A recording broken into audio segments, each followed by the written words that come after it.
Okay, come to this point, हमने quasi contract start किया था. Okay, and we have seen the types of quasi contracts. Supply for necessaries, payment by interested person, right, so on and so forth. Mistake वगैरह भी हमने कर लिया है. Just point number 4 is remaining, that is responsibility of finder of goods. ठीक है, पहले तो आपको ये कॉन्सेंट्रेट करना है फाइंडर ऑफ गुड्स. ठीक है, और उसकी रिस्पॉन्सिबिलिटीज हम डिस्कस करने वाले हैं. ठीक है, so, इस केस में जब किसी की कोई कमोडिटी गुम हो जाती है और वो कोई स्ट्रेंजर को मिल जाती है, तो इसमें दो पार्टीज कौन होंगे? एक होगा finder of lost goods, correct, और एक होगा the one who has lost goods, correct. ये दो पार्टीज ही होंगे जिसकी कोई कमोडिटी गुम हुई है और जिसको वो कमोडिटी मिली है, right. One will be the finder of the lost goods, one will be the person who has actually lost the goods. So these will be two parties. So ये कहीं पर लिख लो, party 1 and party 2. Write down somewhere in your notes for just better understanding. One will be the person who has lost the goods and one will be the finder of those goods, finder of those lost goods. Party 1 and party 2.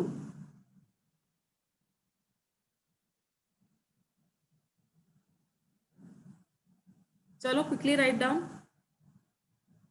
The one who has lost goods is party 1 and the one who finds the goods, that is the finder of lost goods, is party number 2. Finder of lost goods के बारे में हमने cell of goods act के बारे में भी discuss किया था, राइट. तो बस कहीं ना कहीं उसका रिलेशन इस पॉइंट से भी है when we will read the content. ठीक है, okay, we'll just quickly read out. ये काफी इजी पॉइंट है. ठीक है, पढ़ो मेरे साथ साथ. A person who finds goods which is belonging to another, okay, and takes them into his custody is subject to the same responsibility as a bailee. ये बेली वर्ड हमने कहां पढ़ा है? Where have we studied the word bailee? SOGA में, correct. कहां पर पढ़ा था सोगा में? In the concept of bailment. याद है क्या? बेलमेंट में दो पार्टीज के नाम कौन होते हैं? बेलर होता है एक, और एक कौन होता है? बेली, करेक्ट. बेलमेंट का हमने आई थिंक कल ही डिस्कस किया था. मैंने एक आपको एग्जाम्पल रिकॉल करके दिया था. कौन सा था एग्जाम्पल? वो ज्वेलरी वाला, राइट, कि मैं आउट ऑफ टाउन जाती हूँ और मैं अपने नेबर को मेरी ज्वेलरी देके जाती हूँ, करेक्ट. सो व्हाट डज, मैं कौन होती हूँ? आई एम द बेलर, क्योंकि मैं अपनी ज्वेलरी अपनी नेबर को दे रही हूँ. सो आई बिकम द बेलर, और बेली कौन होगी? My neighbour, correct. नाउ समझ लो मैंने ज्वेलरी अपने नेबर को दे दी, है ना. Now what will my neighbour do? She will keep it in her safe custody, है ना. वो उसकी देखभाल करेगी, मतलब यू नो वो ज्वेलरी को कुछ हो ना जाए, she will take good care of it. ठीक है, तो जिस ये इसकी जो रिस्पॉन्सिबिलिटीज है ना, इसकी responsibilities will be equal to the responsibilities of finder of lost goods. देखो क्या लिखा है यहाँ पर फर्स्ट लाइन में, the person who finds the goods shall be subject to the same responsibility as that of a bailey. मतलब बेली को जो रिस्पॉन्सिबिलिटीज होंगी और जो person of will be the finder of lost goods, उन दोनों की responsibilities will be the same. मैं यहाँ पर लिख लेती हूँ for better understanding. Now I hope you have understood who's a bailey. तो मैं यहाँ पर लिखती हूँ, आप बाद में लिखो. First just look, responsibility of bailey.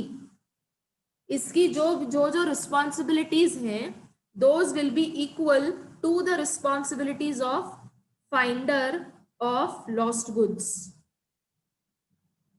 तो इन दोनों की रिस्पॉन्सिबिलिटीज विल बी इक्वल. लिख लो ये भी.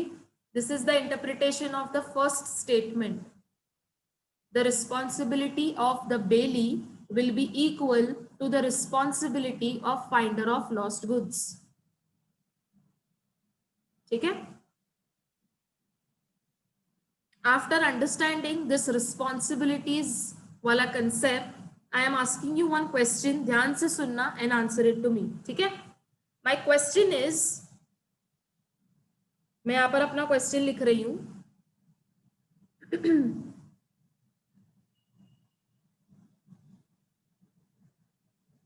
लिखा आपने ये responsibilities of bailee is equal to the responsibility of finder of lost goods. मतलब बेली की जो जो रिस्पॉन्सिबिलिटीज होंगी वो फाइंडर ऑफ लॉस्ट गुड्स की भी वही रिस्पॉन्सिबिलिटीज होंगी. उसको भी जो गुड्स उसको मिले हैं उसको भी उसकी देखभाल करनी है. He has to make sure that the goods are kept in safe custody. ठीक है? और बेली की भी वही रिस्पॉन्सिबिलिटीज होती हैं. Okay, my question to you is, अगर मैं ज्वेलरी वाला एग्जाम्पल कंटिन्यू करती हूँ. ठीक है? अब मैंने ज्वेलरी किसको दी थी? मैंने ज्वेलरी अपने नेबर को दी थी. अब मैं out of I come back to Pune and I see, मैं अपने नेबर को बोलती हूँ कि मैं वापस आ गई हूँ, तुम मुझे ज्वेलरी वापस दे दो. एंड शी टेल्स मी जो ज्वेलरी थी ना वो गुम हो गई. So who will be liable?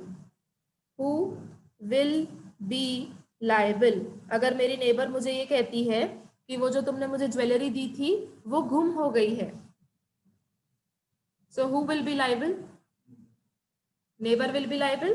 Correct? So answer क्या है यहाँ पर?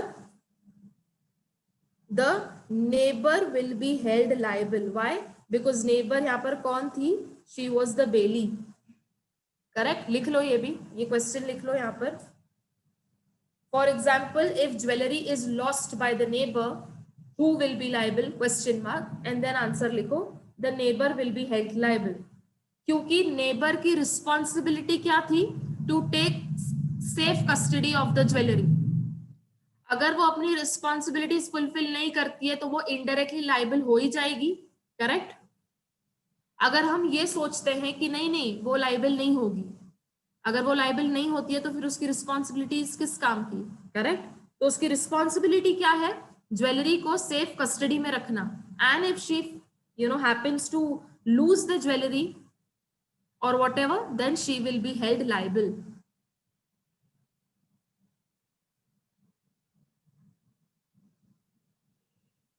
इसमें किसको डाउट है क्या? If jewelry is lost, comma, who will be liable? question mark. आपने आंसर क्या लिखा है? Neighbour will be held liable. Neighbour के ब्रैकेट्स में लिखो बेली, और आप रीजन क्या लिखोगे? Why is she liable? ये भी लिख लो साथ में. Because it was her responsibility to take safe custody of goods. Because it was her responsibility oblique duty to take safe custody of goods. To take safe custody of goods.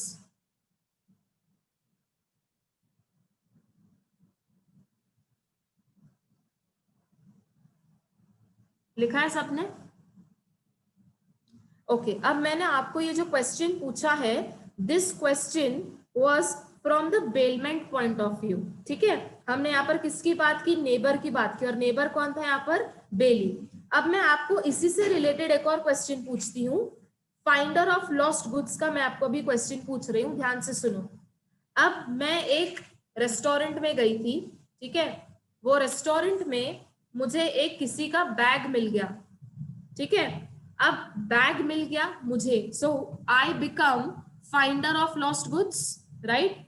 मेरा नाम क्या होगा? I will become the finder of lost goods. मुझे bag मिल जाता है और वो बैग को मैं अपने पास रख लेती हूँ. ठीक है? कल जाके अगर वो बैग गुम हो जाता है मेरे से, so again my question is, who will be liable? Who will be liable? Tell me. अगर मेरे से कल वो बैग गुम हो जाता है तो who will be liable? Before answering this, ये जो हमने एक फॉर्मूला यहाँ पर बना के लिखा है, इसको ध्यान से पढ़ना है. जो रिस्पॉन्सिबिलिटी बेली की होगी वही responsibility finder of lost goods की होगी. तो अगर कल को जाके ये लायबल है तो ये भी लायबल होगा. राइट? तो यहाँ पर मैं आंसर क्या लिखूं? हु विल बी लायबल. तो इसका आंसर भी कौन होगा? Finder of lost goods. इसलिए मैंने आपको पहला ये इक्वेशन समझाया, उसके बाद we have seen the 2 questions.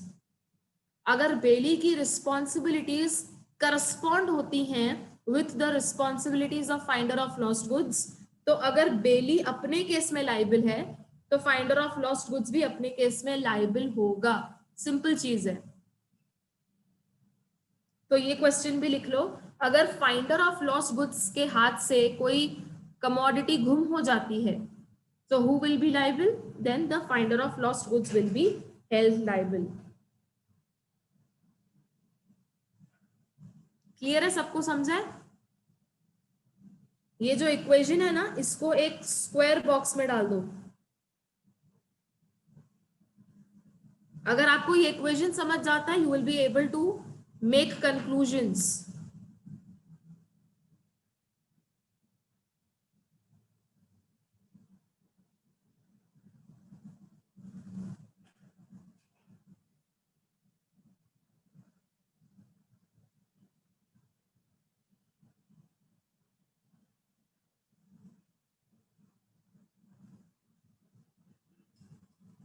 ठीक है?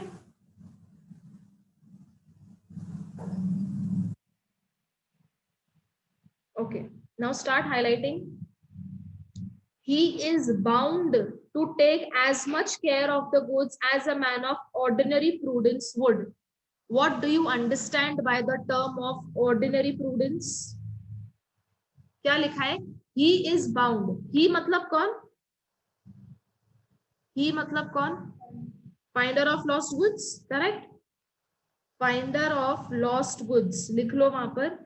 ही मतलब किसकी बात कर रहे हैं? They are giving the reference.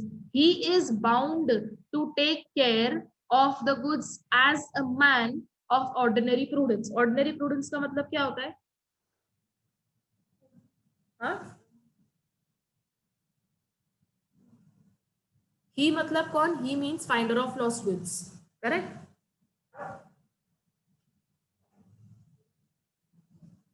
एक सेकेंड ना, give me 1 second.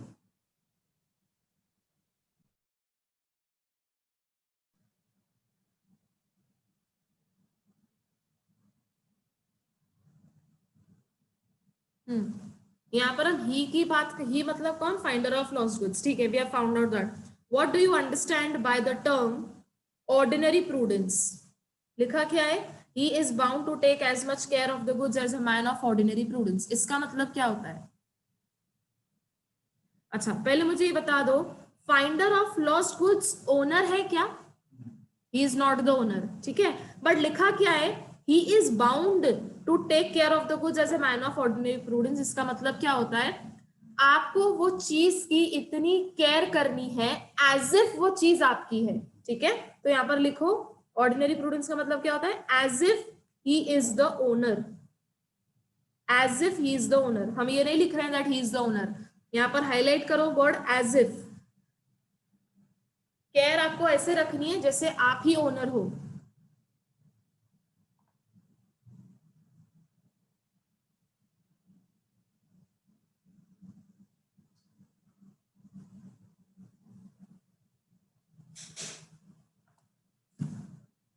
Done? Next line पढ़ो। He must also take all the necessary measures to trace its owner. मतलब क्या? ऐसा नहीं कि अगर आपको कोई चीज मिल जाती है तो आप समझ के बैठो कि भाई वो तो मेरी हो गई।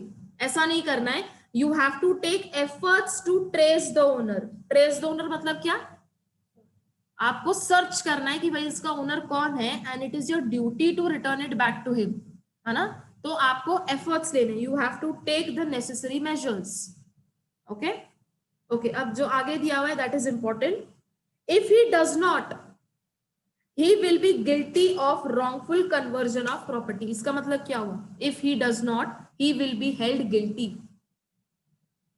what do you mean by this? if he does not, he will be guilty of wrongful conversion। First sentence में क्या दिया है? he must take necessary measures to trace the owner। if he does not, he will be held guilty।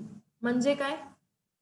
अगर वो owner को ढूंढने की कोशिश नहीं करता है तो वो गिल्टी माना जाएगा। If he does not search for owner, perfect.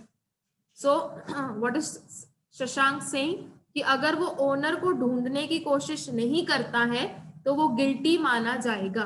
Guilty for what? For wrongful conversion. मतलब क्या? जो प्रॉपर्टी उसकी नहीं भी थी वो उसने ऐसा समझ लिया कि अभी ये तो मेरी हो गई, ठीक है, तो उसने कहीं ना कहीं कन्वर्ट कर ली प्रॉपर्टी अपने नाम पर, ठीक है, he will be held guilty. When will he be held guilty? If he does not find the owner. तो ये जो टू सेंटेंसेस है ना, this one and this one, ये दोनों इंटरलिंक्ड है। पहले सेंटेंस में बोल रहे हैं take necessary measures to trace the owner, और सेकंड सेंटेंस में कह रहे हैं अगर आप नहीं लेते हो मेजर्स तो आप गिल्टी साबित किए जाओगे।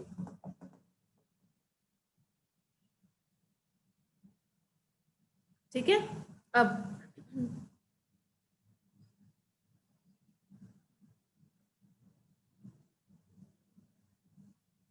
जो हम लाइन पढ़ रहे हैं, द लास्ट लाइन, यहां से लेके यहां तक सिर्फ इसके बेसिस पर केस स्टडी आता है। तो लिख लो यहां पर केस स्टडी। जो अब लाइन हम पढ़ने वाले हैं, द लास्ट लाइन, सिर्फ उसके बेसिस पर केस स्टडी आता है। ठीक है।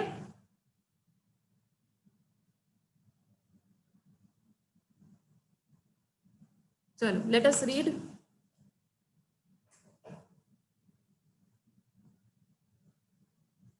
क्या लिखा है? Till the owner is found, the property in the goods will vest in the finder and he can retain the goods as his own against the whole world. Very important. चलो हम इसको ब्रेक करते हैं, ठीक है, and then we'll understand. What does the first sentence से before and? ये and है, ठीक है, इसके पहले हम समझ लेते हैं। Till the owner is found, the property in the goods will vest in the finder. इसका मतलब क्या है? जब तक ओनर मिल नहीं जाता है तब तक वो प्रॉपर्टी किसके पास रहेगी? It will be with the finder of lost goods. Correct. Till the owner is found out, the property will vest. Vest का मतलब क्या है? उसके पास रहेगी। किसके पास रहेगी? Finder of lost goods. ठीक है। अब जो सेकेंड स्टेटमेंट है that is important, he can retain the goods as against the whole world। अब सुनो इसका मतलब क्या होता है। अब देखो हमने दो पार्टीज ऑलरेडी डिस्कस कर ली हैं, which is the first party, मैं यहां पर लिख रही हूं, the one who has lost the goods, और सेकेंड पार्टी कौन है? Finder of lost goods. Correct. अब ये जो एंड के बाद वाला पॉइंट है ना, यहां से लेके मैं अब आपको यहां से लेके एक्सप्लेन कर रही हूं। सुनो क्या लिखा है। ही का मतलब कौन है यहाँ पर? Again finder of lost goods. Finder of lost goods. He can retain the goods as against the whole world. मतलब क्या? जो दो पार्टीज हैं वो हमने ऑलरेडी डिस्कस कर ली हैं। अब मुझे बताओ गुड्स अब किसके पास है? Goods are now with the finder of lost goods. Correct. तो जब तक ओनर नहीं मिलता है तब तक goods finder of lost goods ही रिटेन करेगा। मतलब क्या? अगर कोई थर्ड पार्टी आती है, सम कंप्लीटली स्ट्रेंजर पर्सन, तो मैं यहां पर लिखती हूँ पार्टी नंबर 3 स्ट्रेंजर। इसके ऊपर एक केस स्टडी है, वो आप जब हम करेंगे लिखेंगे आंसर तो आपको ज्यादा समझेगा। Suppose there is this stranger who tells this finder of lost goods कि वो जो गुड्स है ना वो तू मुझे दे दे, तो he will be not liable to give it to the stranger। मतलब क्या? जब तक ओनर नहीं मिलता है तब तक goods finder of lost goods ही रिटेन करेगा as against the whole world. मतलब कोई भी तीसरा stranger finder of lost goods से गुड्स रिकवर नहीं कर सकता है। ठीक है। तो जो दो पार्टीज हैं गुड्स उनके पास ही रहेंगे। एक अगर ओनर मिल जाता है तो ओनर की हो जाएंगे, जब तक ओनर नहीं मिलता है तब तक फाइंडर ऑफ लॉस्ट गुड्स के ही वो गुड्स रहते हैं। Only he has the right to retain it. वो कोई थर्ड पार्टी को नहीं दे सकता है या लाइबल नहीं है देने के लिए। ठीक है। सो फाइंडर ऑफ लॉस्ट गुड्स किसको देगा? सिर्फ ओनर को गुड्स देगा अगर मिल जाता है तो। अगर नहीं मिलता है ओनर तो वो अपने पास ही रखेगा, वो किसी कोई थर्ड पार्टी को नहीं देगा। ठीक है। This is the meaning of as against the whole world. मतलब क्या? the finder of lost goods is not liable to give the goods to some third party or a stranger. ठीक है.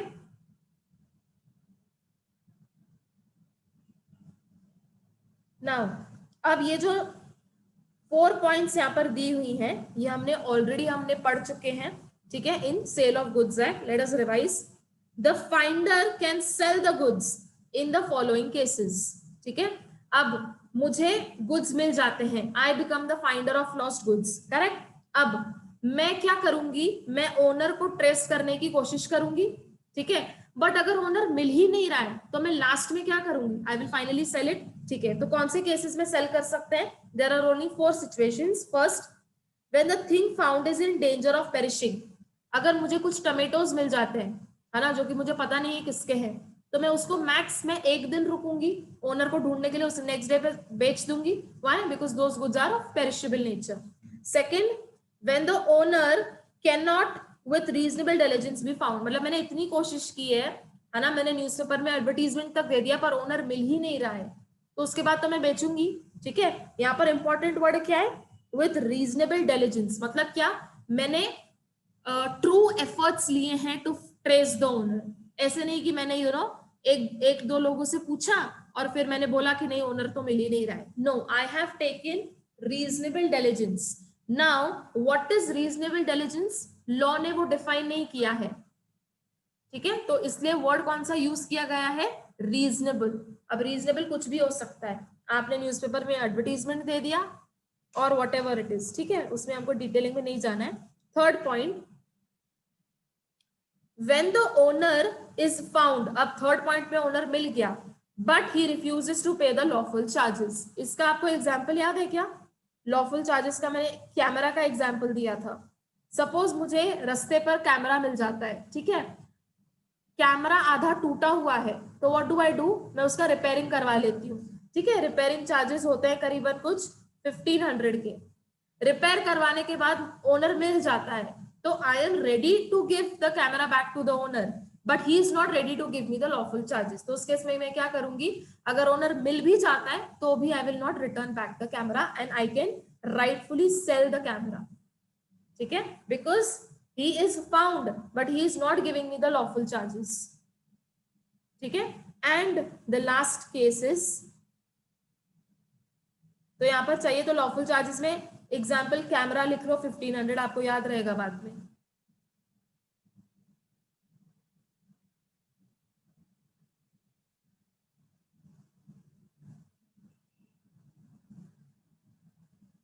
ठीक है,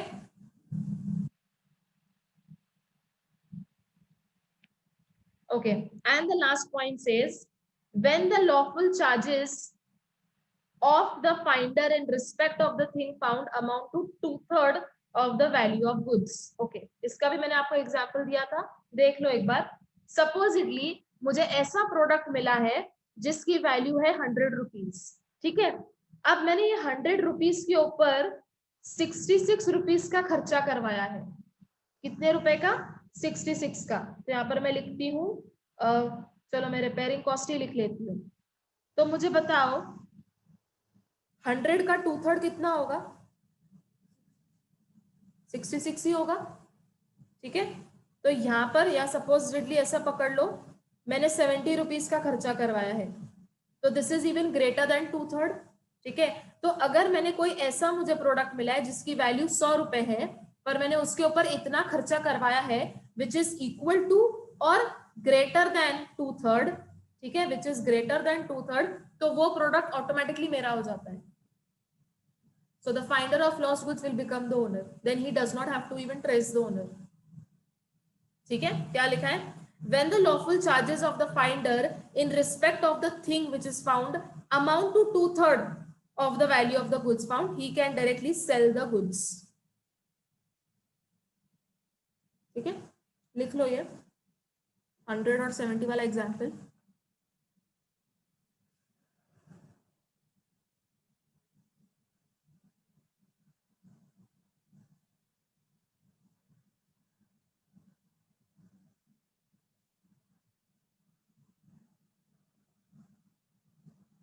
सपोजिटली रिपेयरिंग चार्जेस हैं 70 के, which is greater than even 2/3, greater than 2/3, तो वो ऑटोमेटिकली ओनर बन जाता है, और ओनर बन जाता है तो he can sell the goods.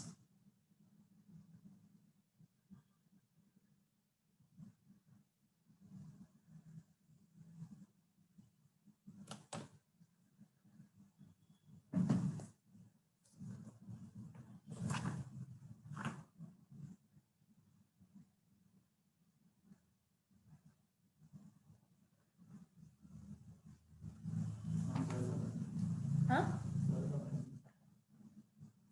Sir कब आएंगे पता नहीं।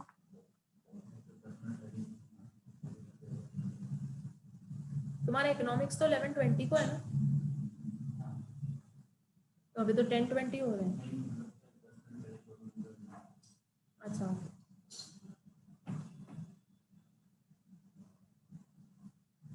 डन। पढ़ लो एक बार से पॉइंट ये। यहाँ पर एक एग्जाम्पल मिसिंग है, so just write down the example, मैं डिक्टेट करती हूँ।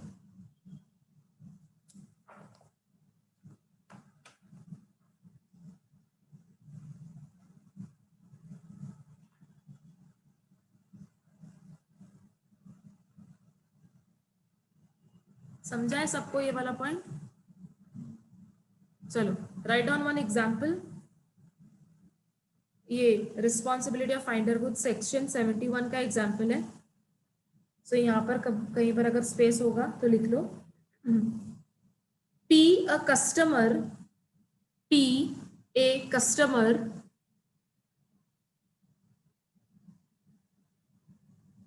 in D's shop, P a customer in D's shop puts down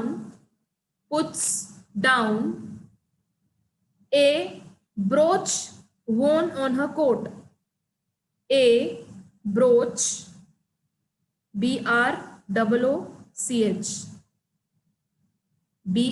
BROOCH, brooch worn on her coat, and forgets to pick it up, and forgets to pick it up, and forgets to pick it up.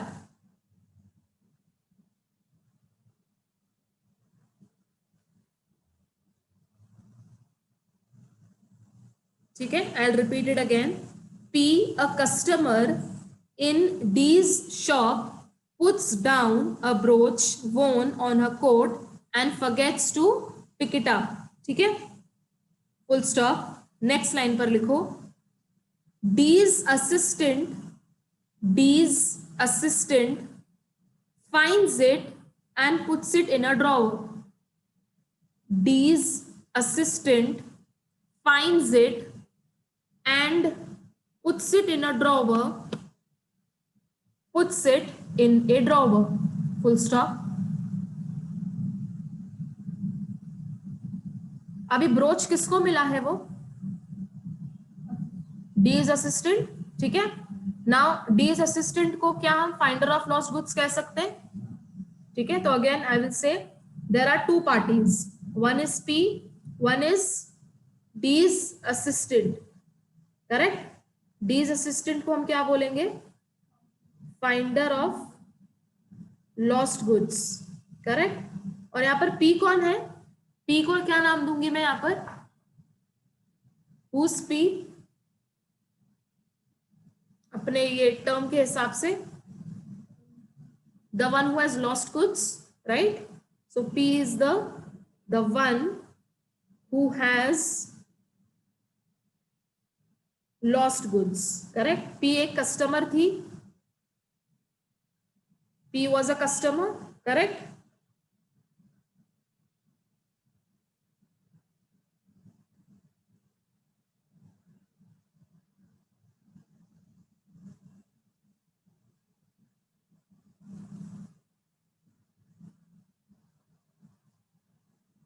So P is the one who has lost goods,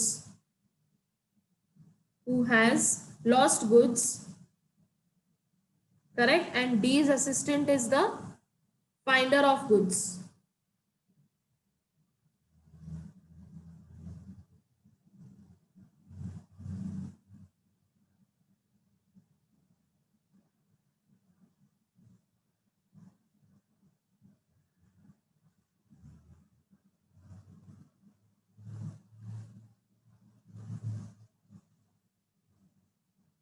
black क्यों आ रहा है यहाँ पर?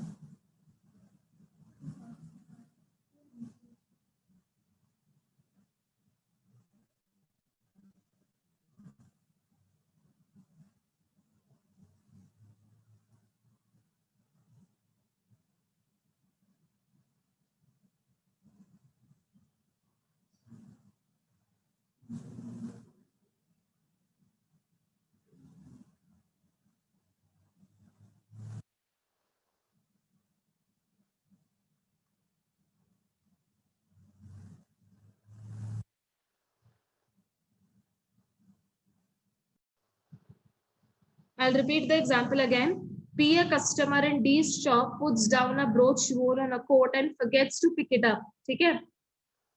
D's assistant finds it and puts it in the drawer. Full stop. Next line लिखो. On Monday, comma, on Monday, comma, it was discovered to be missing.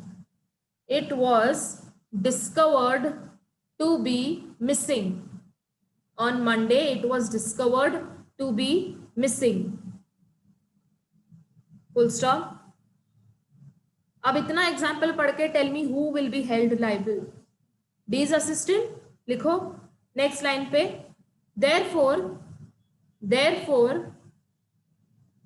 D was held to be liable. Sorry, D's assistant was held to be liable. Was held to be liable in the absence of ordinary care. In the absence of ordinary care. ठीक है?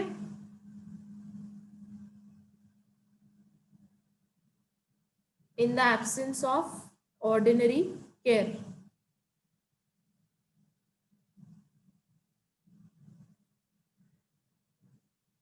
Done? So if you see, we are done with quasi contracts and all the types along with the examples.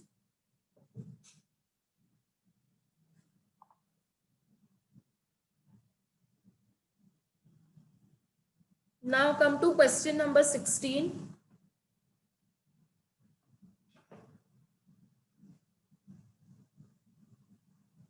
And read the question.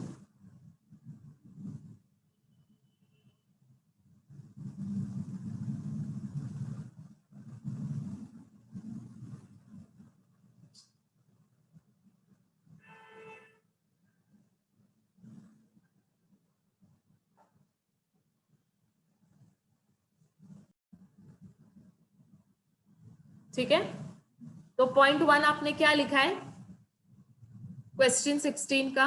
A person who finds the goods belonging to another and takes them into custody is subject to the same responsibility as if he were a bailee. ठीक है, अब point 2 लिखो.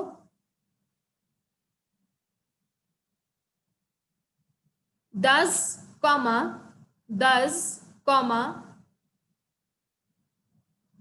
a finder of lost goods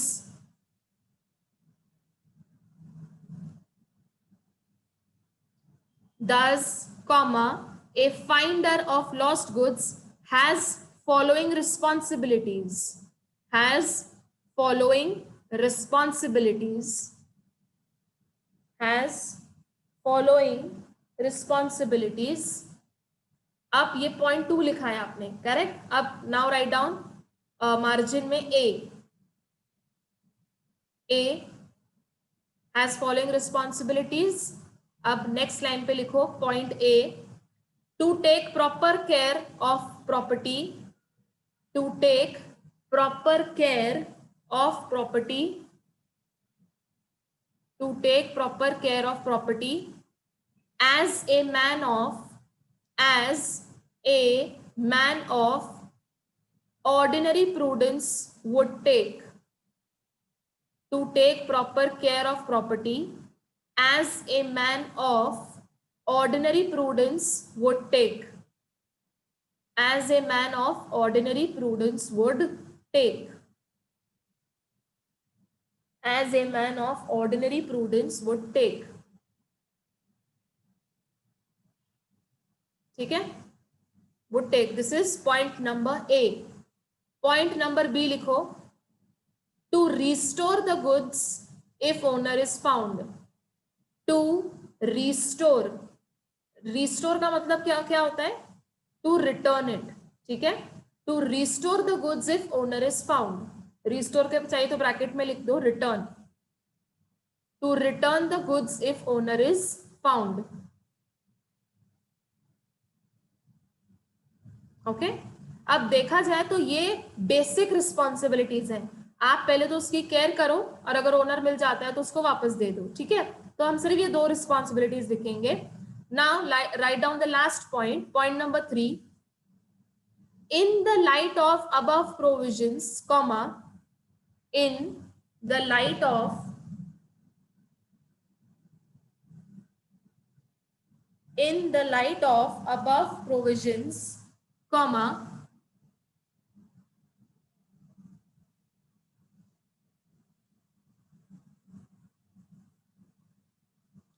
in the light of above provisions, comma, the manager must return the wallet to Mr. X. The manager must return, the manager must return the wallet to Mr. X since Mr. X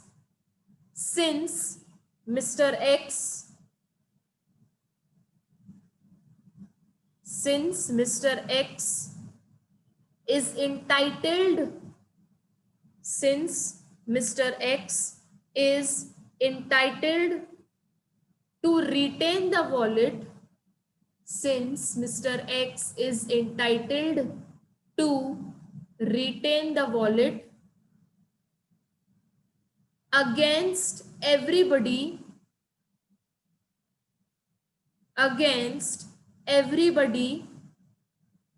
except the true owner. Since Mr. X is entitled to retain the wallet against everybody except the true owner. मतलब true owner मिल जाता है तो उसको देना पड़ेगा, else he can retain it. ठीक है, since Mr. X is entitled to retain the wallet against everybody except the true owner, full stop. ठीक है,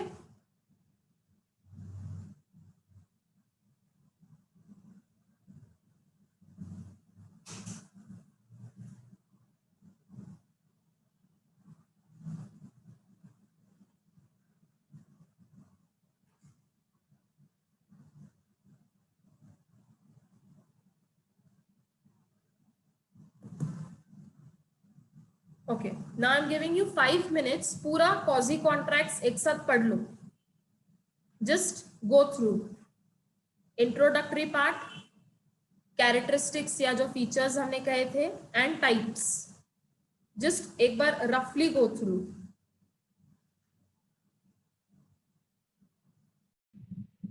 okay, so today we will see the introductory part of contingent contracts. ठीक है, when we started with this unit I told you कि हमको इसमें सिर्फ 2 types of contracts पढ़ने हैं. एक है contingent, एक है quasi. ठीक है, quasi हमारा ऑलरेडी खत्म हो गया है. now we are starting with contingent contracts.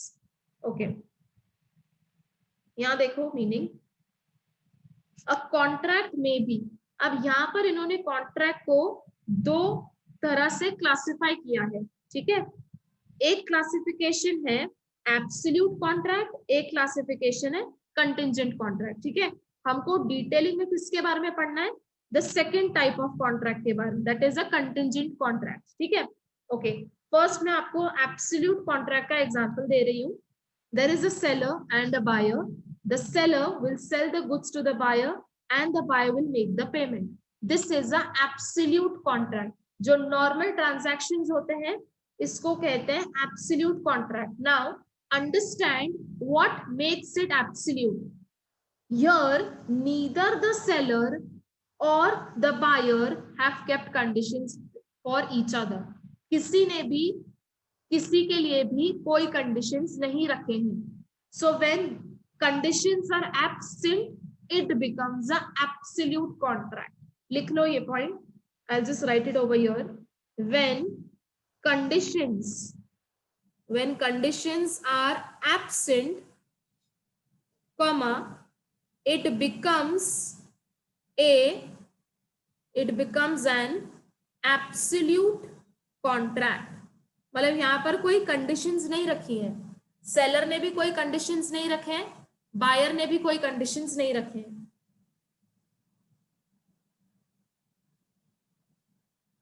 Simple सादा कॉन्ट्रैक्ट है. सेलर गुड्स बेचेगा, बायर उसको पे करेगा. देखो यहां पर अगर आप सिर्फ ये सेंटेंस पढ़ते हो, the promisor binds himself for performance without any conditions. बस इतना हाईलाइट करना है आपको, विदाउट एनी कंडीशंस. मतलब एब्सोल्यूट कॉन्ट्रैक्ट में कोई भी तरह के कंडीशंस नहीं होते हैं. ना सेलर रखता है कंडीशंस, ना बायर रखता है. So when conditions are absent it becomes an absolute contract. ठीक है.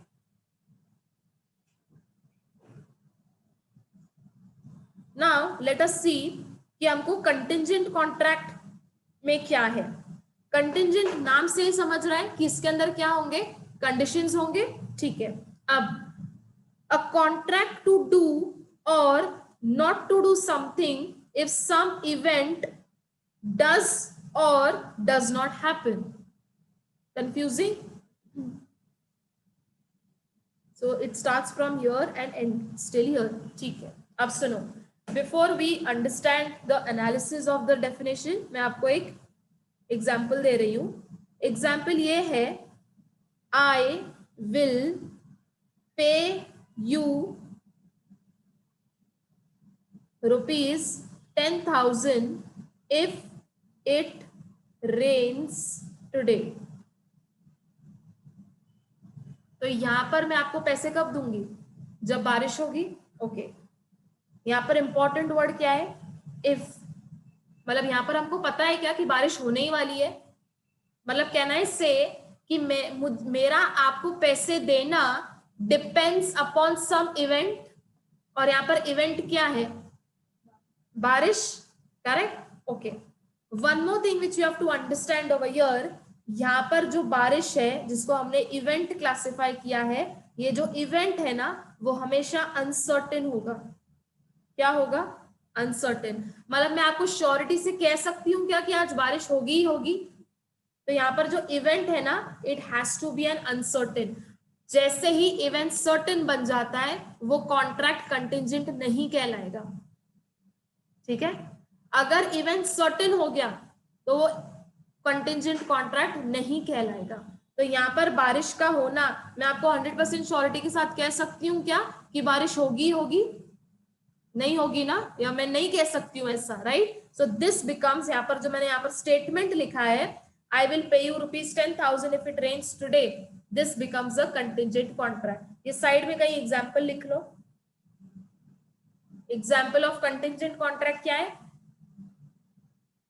Mr. A will pay ₹10,000 to Mr. B if it rains today. ये एग्जाम्पल लिखो. Mr. A will pay ₹10,000 to Mr. B if it rains today. And highlight करो if.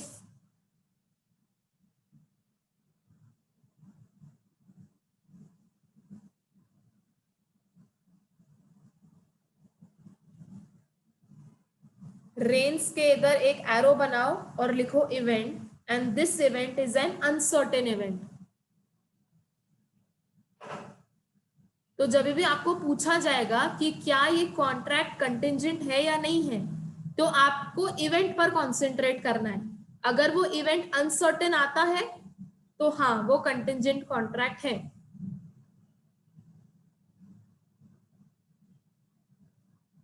क्या ये event को मैं control कर सकती हूं? नहीं कर सकती हूं, इसलिए इसको कंटिंजेंट कॉन्ट्रैक्ट कहते हैं।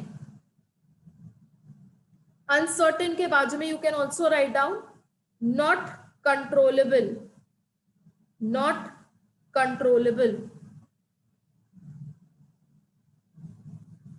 जैसे ही इवेंट कंट्रोलेबल हो जाएगा उसको हम कंटिंजेंट कॉन्ट्रैक्ट नहीं कहेंगे। सो कैन आई से कंटिंजेंट कॉन्ट्रैक्ट कहलाने के लिए इवेंट अनसर्टेन भी होना चाहिए, उसके साथ साथ अनकंट्रोलेबल भी होना चाहिए। That is neither of the parties should have control over the event, right? जैसे अगर मैं आपको एक बेसिक एग्जांपल दे दूं, जो बेटिंग वगैरह होती है, अगर आज इंडिया मैच जीतती है, I will give you 10,000 rupees. तो यहाँ पर इंडिया का जीतना सर्टेन है क्या? नहीं, it is an uncertain event, correct?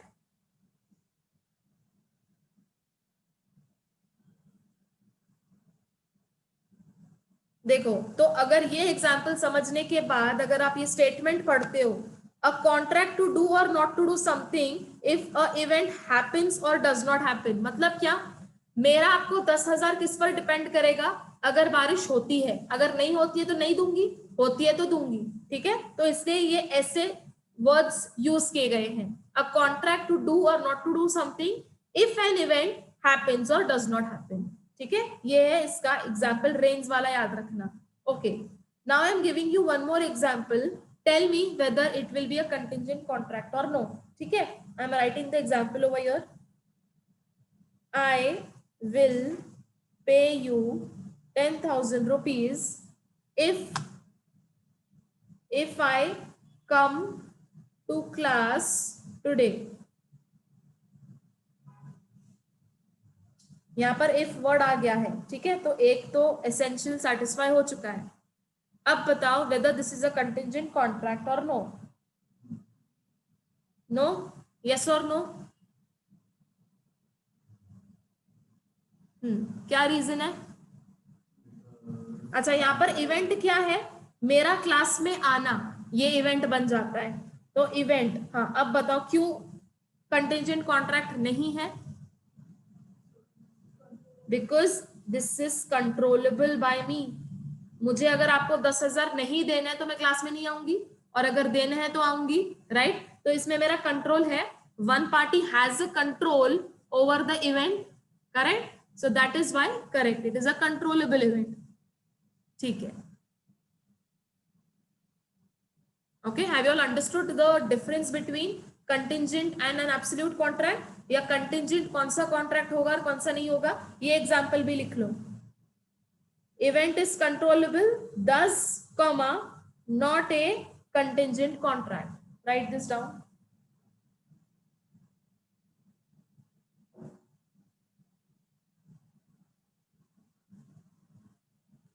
event is an controllable, जैसे ही event controllable हो जाता है, contract contingent नहीं कहलाएगा, that is why it is not a contingent contract।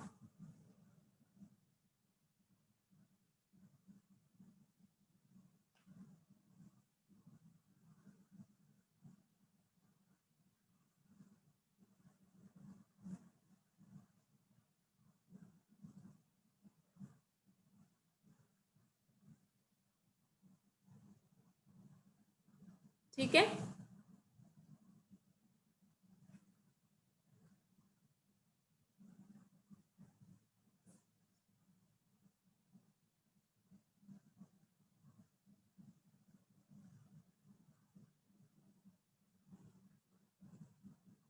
Okay, यहाँ पर देखो, now let's continue reading.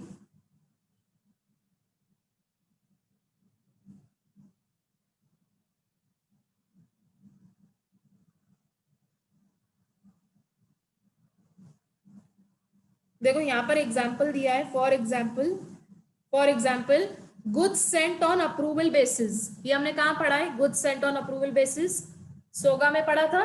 Okay, ये एग्जाम्पल बनता है कंटिंजेंट कॉन्ट्रैक्ट का। मतलब क्या, इसमें क्या था, दो चीजें थी, अगर घर पर गुड्स पसंद आता है तो मैं रख लूंगी और मैं आपको पेमेंट करके जाऊंगी, ये मैं शॉपकीपर को कहती हूँ, और अगर नहीं पसंद आए तो मैं आपको रिटर्न कर दूंगी। Again it comes a contingent contract. तो पेमेंट कब होगा, जब घर पर पसंद आएगा, करेक्ट। तो यहाँ पर इसलिए एग्जाम्पल दिया हुआ है।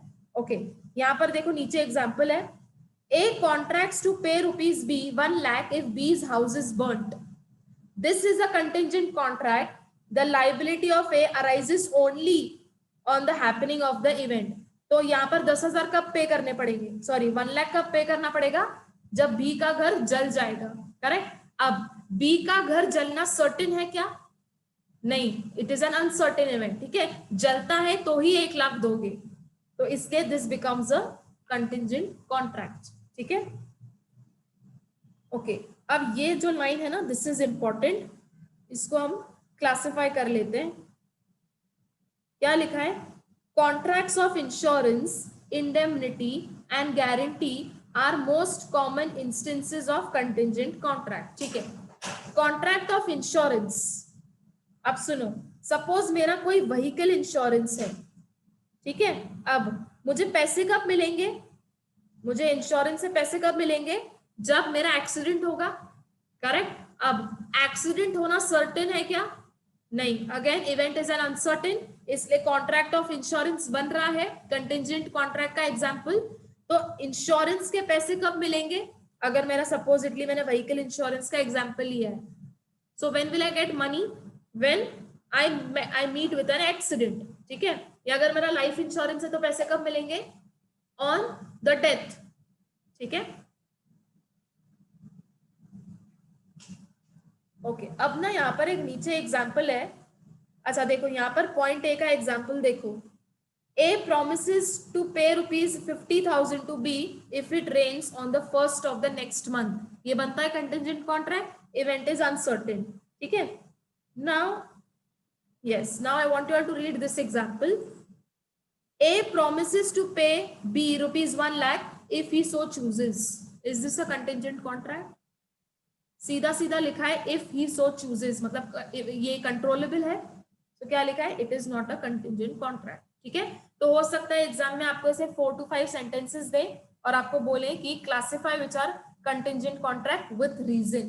तो मेजर रीजन क्या होगा, अगर कंटिंजेंट कॉन्ट्रैक्ट नहीं है तो द इवेंट इज सर्टेन। यहाँ पर मैं बोलती हूँ मैं तुम्हें 50,000 दूंगी अगर मैं चाहती हूँ तो मेरा इवेंट कंट्रोलेबल है, अगर मैं चाहूंगी तो दूंगी, नहीं चाहूंगी तो नहीं दूंगी। So this is this a contingent contract, the answer is no, ठीक है।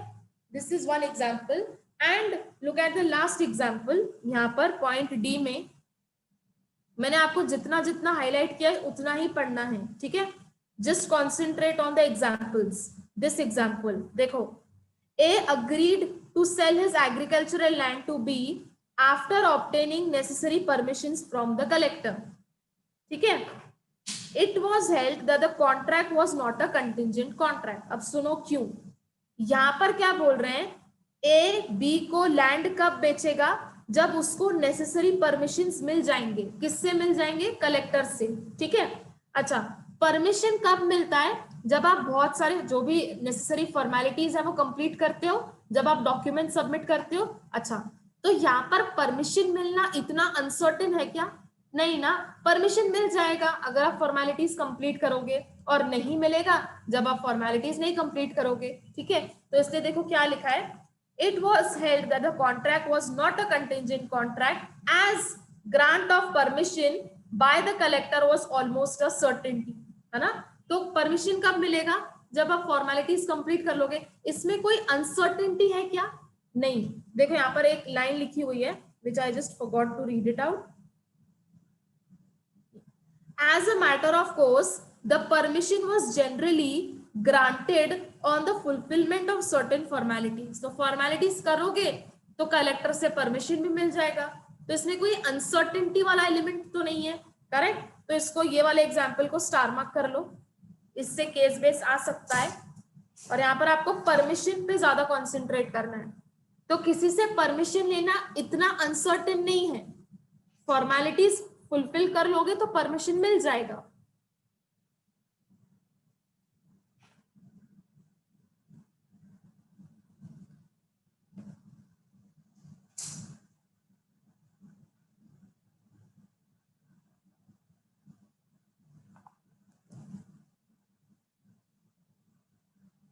ठीक है,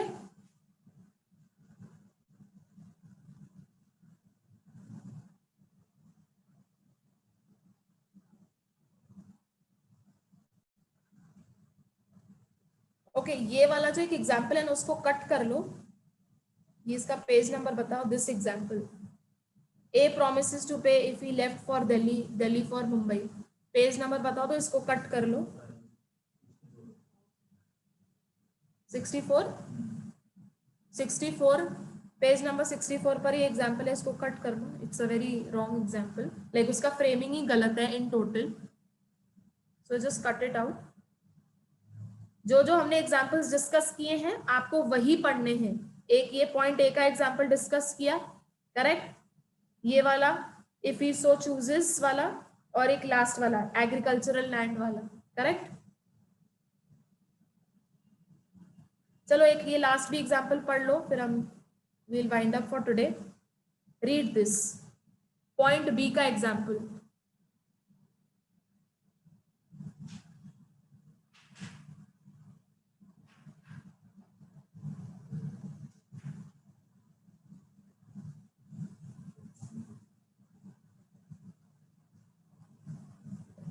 है क्या कंटिंजेंट कॉन्ट्रैक्ट?